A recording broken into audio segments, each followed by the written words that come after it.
Welcome. Today, we're diving into something we all do every single day, communication. But we're going to look at why sometimes our messages just don't land.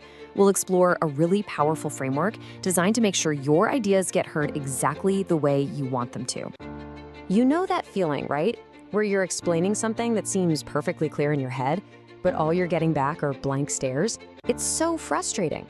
Well, there's actually a name for that experience: hindered communication. But what if you could change that? What if there was a repeatable, structured way to solve this problem?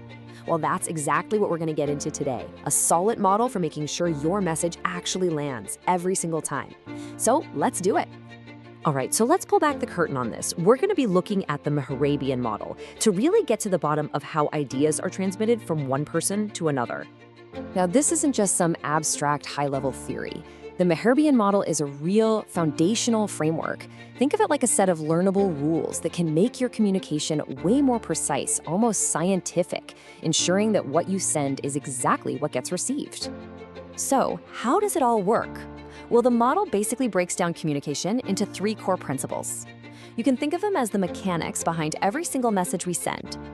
First up is encoding. That's you. You're the one carefully crafting your message. Then, on the other end, there's decoding. That's your audience, interpreting what you said. But, and this is the big one, smack in the middle of those two, we have the villain of our story: disturbance. This is all the noise, the static, the assumptions, the distractions, everything that gets in the way. And this right here, this is the key takeaway.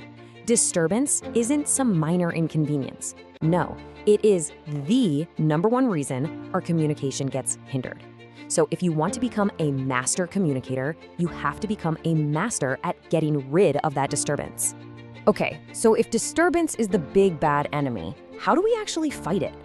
The good news is, the model doesn't just point out the problem. It gives us a clear roadmap to go from being hindered to being truly, finally heard. And this visual just lays it out perfectly. Over on the left, you've got communication that's been totally sabotaged by disturbance. But on the right, that's our goal: a clean, clear signal where what you encoded is exactly what they decoded. That's the transformation we're shooting for. So, how do you get good at this? Well, the key is to move from just knowing the theory to actually doing it. This means things like actively watching communication scenarios play out, and then really talking about what worked and what didn't. That's how you start to spot and minimize disturbance in your own life.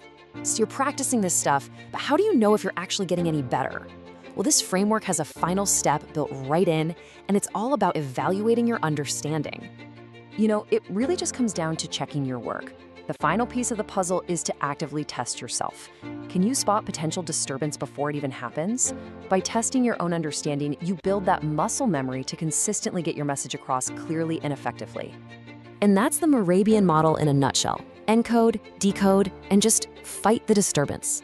It's a simple idea, really, but it's also a profound lens to look at every conversation through. So I'll leave you with this question to chew on. Now that you know this framework, what's one single conversation you're going to approach differently?